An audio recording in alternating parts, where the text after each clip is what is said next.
徜徉艺术世界，领略先生风采。欢迎各位收看大型文化节目《大师列传》。今天做客我们节目的这位嘉宾是当代极具影响力的古琴家之一。他深耕古琴演奏教学和传播60余载，以守正创新之精神改良古琴的传音效果，创新古琴的演奏技法和即兴演奏方式。他演奏的古琴曲曾被神舟9号、神舟10号再行升空。他就是中央音乐学院教授、中国民族管弦乐学会古琴专业委员会荣誉会长李祥霆先生。让我们掌声欢迎先生。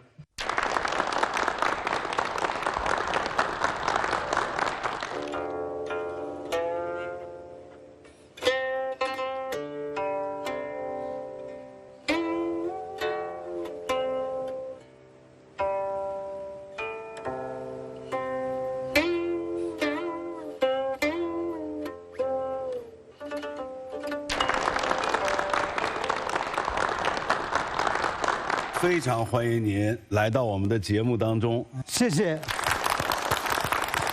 我想大家也非常的激动，能够听到先生亲自来演奏哈。先跟我们大家介绍一下，刚才先生演奏的这首乐曲叫什么名字呢？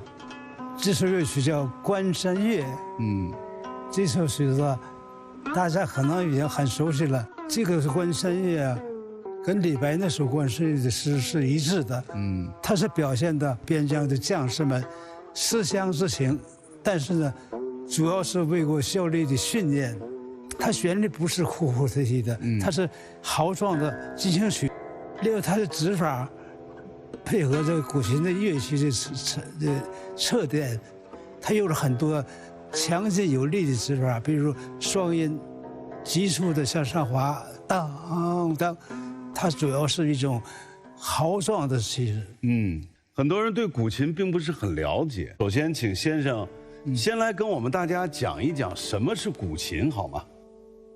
古琴它的产生啊，在商周时期就已经变成一个很重要的乐器了。是无故不设琴瑟，就是他必须每天都弹琴、听琴，至少琴在他的身边摆在那儿。不许没有，是这种严格的规定，他们的身份的一种象征和需要。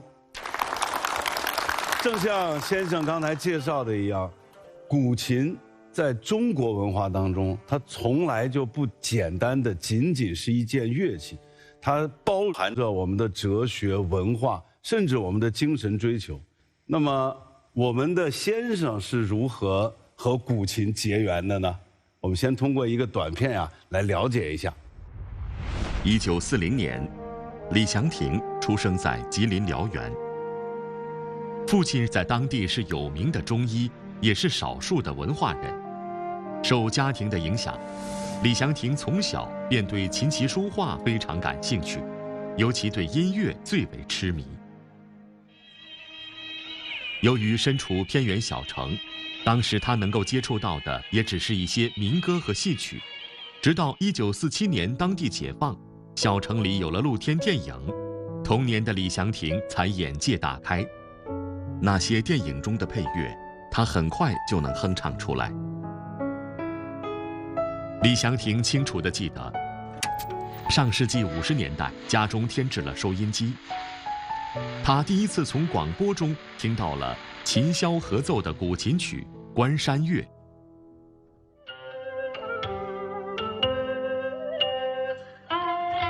深沉优雅、悦耳动听的琴声让他沉醉其中。从那时起，古琴的形象便时常出现在李祥霆的想象中。古琴是中国最古老的弹拨乐器，被尊称为圣人之器。自古以来，古琴被视为高雅文化的代表，文人风骨的体现，位列琴棋书画4艺之首。在古人看来，弹琴乐己与读书明理同等重要。在古琴文化的发展中，演奏者们恪守文人的人格精神、道德修为，在弹琴中立志明道，克己自省，将琴曲意境之美融入自身，做到琴人合一，感染他人。在上世纪50年代，李祥霆的父亲带着李祥霆跑遍了整个小城，都没能找到一把古琴。15岁的李祥霆并不死心，在痴迷与好奇的驱使下，他自己动手，用旧木板做出了他人生中的第1把古琴。听起来是个很遥远的故事了，但我们特别想知道，当您第一次从收音机里边听到古琴这个神秘的声音的时候，您的内心是什么样的感动呢？比原来听的所有的音乐都让我有种把心揪起来的感觉。后来再想想，稍微好像想到的什么灵魂出窍那种，那感觉。听完了以后，他已经说，刚才各位听到的是琴箫合奏，关山月。哎呦，原来这就是琴。那个时候知道了广播里边说这种乐器叫琴，对，但是还没见过琴。当然没有，您都没见过琴，您怎么能把它做出来啊？我的舅舅是农村的一个文人，他说，关于古琴，俞伯牙衰琴系之音，《今古奇观》这本书里边就有伯牙问子期，你怎么知道古琴是什么事？然后钟子期就说了，古琴是什么怎么产生的？长、宽、7条弦都定是什么？宫上角之语等等等，这些是都造成了我具体做琴的这个能力。做的时候，刀是用我母亲不用的菜刀啊。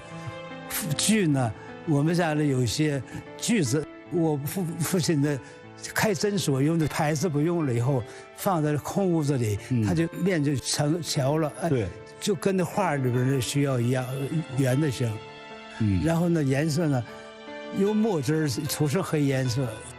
1956年暑假完了以后做成了，我就把那个拿到学校给同学看。他们说：“哎，这什么？”我说：“古琴，哪儿买的？”我吹牛，我说是乐器店、文具店里买的。后来他们还奇怪，后来我说我自己做的，他们还不太相信。当时有没有给同学们演奏一下？我自己弹关山乐了，就是把我听着的音，就合理的安排到琴弦上了。指法是自己知道弹五筝，就把它猜测出来。当然方法是不对的，所以呢，那不算会弹。从严格的意义上来讲，先生当时自己动手制作的这张琴，还不算是一张真正意义上的琴。虽然已经能够弹奏出关山乐了，但是乐理、手势、技法恐怕也都谈不上。要想学习正宗的古琴的演奏，16岁的李先生做了一个大胆的举动。我们一起来通过短片了解一下。因为对古琴的喜爱，李祥霆格外留意古琴名家的消息。查复锡是我国著名的古琴演奏家。20世纪30年代，他便发起组织了金鱼琴社。新中国成立后，查复锡出任中国音乐家协会副主席，还积极主持北京古琴研究会工作，开展古琴音乐的学术探讨和演奏实践。曾先后编撰了《存鉴古琴曲谱集览》《琴曲集成》等，为我国古琴的复兴和传承做出了巨大贡献。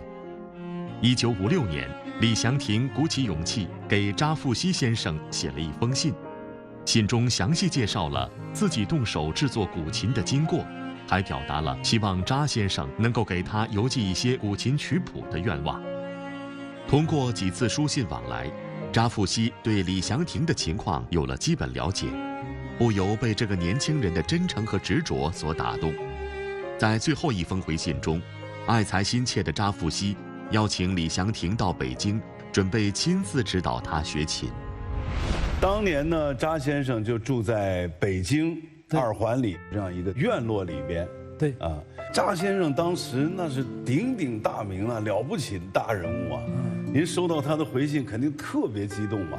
第一次我还没收到，信退回来了，地址不明白，尤其是地址我写是北京古琴研究会，后来我敢换这个信封，是中央人民广播电台转交古琴，就北京回来收到了。哦，他回信首先他说收到你的信，我们很感动，我考虑想全力帮助你学古琴。哎呦，所以我就激动万分。所以那天晚上我住校的，睡下去基本没睡着，就是一宿都没睡着，也不困。然后呢，我才想到，我不能光跟他要资料，他想要全力帮助我学古琴，我就想拜你为师行吧。他就给我又一次回信的时候，就照你的要求收你做徒吧。师傅在我们的当时的心里还是师徒如父子那个意思，就是你把你的理想志愿全交给他了。所以我们这个师父是父亲的父。对对，跟他拜师以后呢，他就告诉我建议你现在先不要自己弹，你手怕不对的，当时很难改了。对，我暑假到北京来一次，我教你弹琴。那时候我会给你讲老琴，还会给你专用的跟琴合奏的箫，还会给你关于古琴的谱子。您第一次见到查先生的时候是什么样的情景？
了哪些意想不到的事情呢？我们通过短片来了解。1958年，李祥霆考入中央音乐学院古琴专业，师从古琴演奏名家胡景略。然而，当李祥霆到了学校后，却发现，原来他所钟爱的古琴，竟然是一个几乎没人愿意报考的冷门专业。尽管如此，李祥霆对于古琴的痴迷丝毫不减。1963年，他大学毕业，选择了留校任教，和他的老师一起培养新人，传承和发扬古琴技艺，复兴古琴文化，在李祥霆的心里扎下了根。1963年，李祥霆获得了一个出国演出的机会。他本以为借助这次演出，可以将中国的古琴艺术传播出去，让更多的人欣赏到来自中国的千年雅韵。让李祥霆没想到的是，在那次演出中，由于古琴的音量小、音色特殊，除了可以与箫等少数乐器合奏外，基本只适合独奏，而这些客观因素也在无形中限制了古琴节目的出场次数。为什么古琴会在一段时间内成为了冷门乐器呢？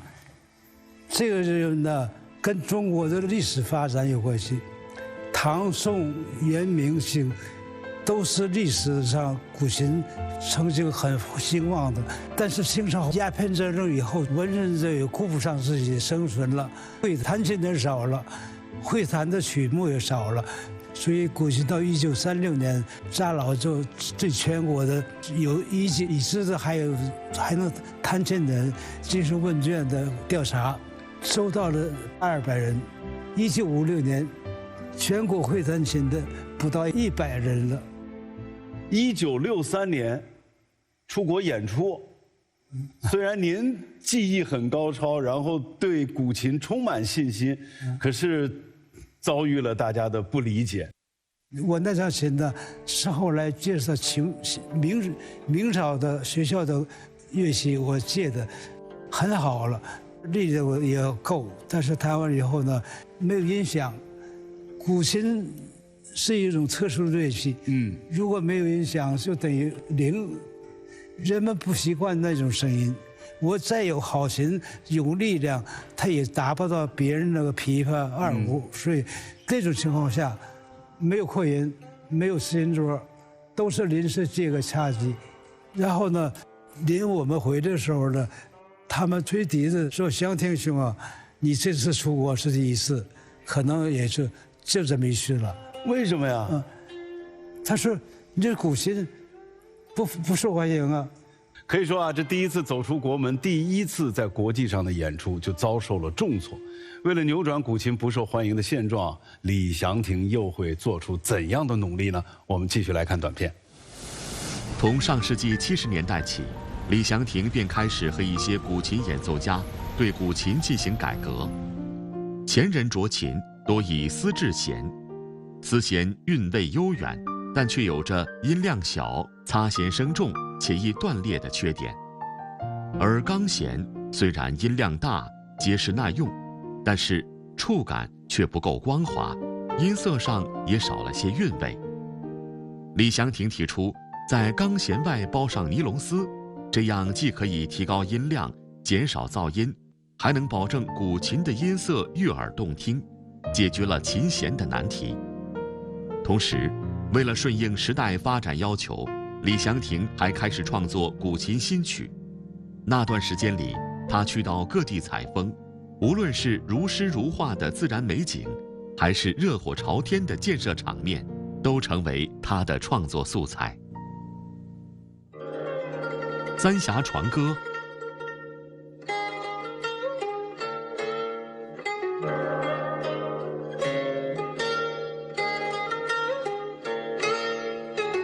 风雪筑路等，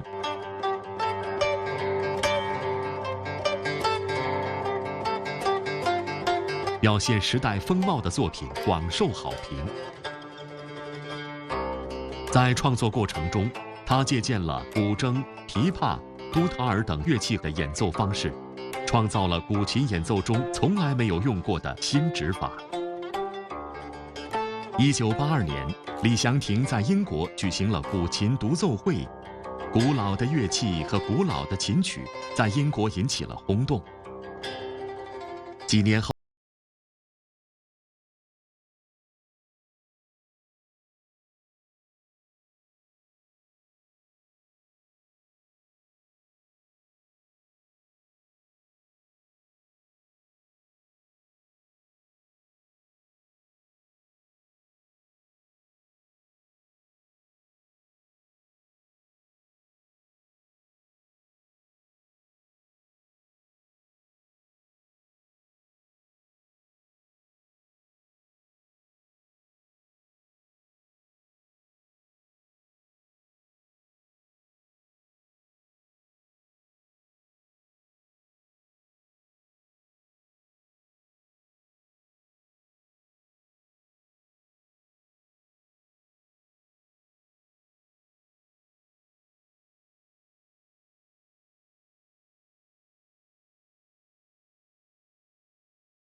清雄奔放，婉约细腻。他的《流水》、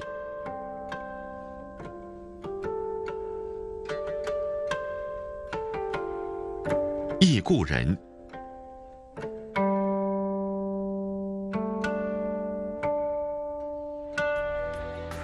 酒狂3首琴曲曾伴随神舟9号、神舟10号2次升上太空。几十年来，李祥霆一直致力于古琴艺术的传播。他出席古琴研讨会，参加电视节目录制，拍摄教学视频，还出版书籍，发行唱片和专辑。在李祥霆等一代古琴大师的努力下，越来越多的人开始了解古琴，学习古琴。我们看到我们的文化蓬勃的发展，文化自信根基。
就让他们意外的喜欢。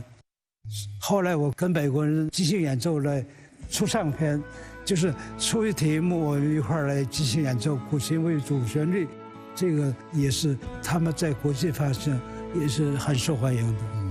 即兴演奏，这个想法是怎么开始产生的呢？我需要到剑桥大学留学的，剑桥大学音乐系的主任亚历山大·格尔，他们都有这个即兴演奏的这个能力和习惯。他们是什么呢？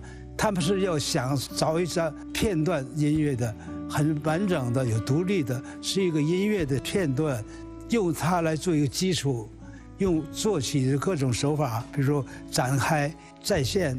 一定要各种加工的方法，就变成一支曲子了。东方的是什么？是思想的流动，灵感的连接，想着乐师直接由演奏者把它完成音乐。博雅弹琴，仔细听琴，就是明显的即兴演奏的一个记录，一个例子。今天我们也特别的有幸邀请到了先生，您看看我们现在所处的这个环境。能不能就以您现在的心境，给我们来进行一段即兴的演奏，也让我们来感受一下您的古琴的魅力呢？今天呢，我弹这个就是应该叫陶然，安静中间有快乐，有光芒。那我们一起掌声送给先生，一起来感受一下“与君一醉忆陶然”。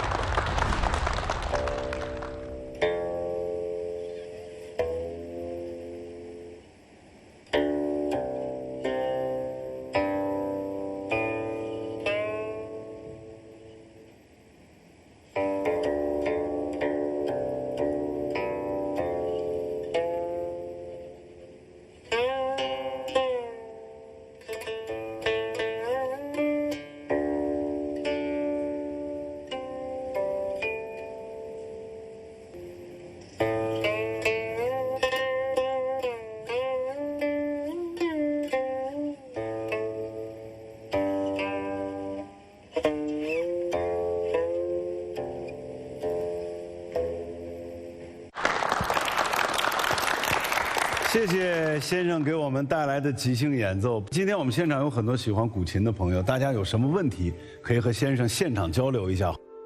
老师您好，我想请问一下，在您弹的这么多张琴中，您觉得最好的一张是哪一个呢？智德丙申九弦环佩，因为我弹过很多琴，唐朝的琴也弹过10张以上，一比较就是它的低音很雄伟、很深厚。明明是变成高音区了，但是音色还是那么厚，还是那么圆润，整个又很明亮。这种琴是唐朝里边的，可以说到这个程度是唯一的一张。60多年与琴为伴，李祥霆先生早已经是琴人合一，如入画境了。他又有着怎样的艺术感受和人生的感悟呢？接下来，让我们把舞台和时间留给先生，掌声有请。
坚持来诠释琴心2个字，我们也非常期待李先生能够创作演奏出更多优秀的古琴曲目。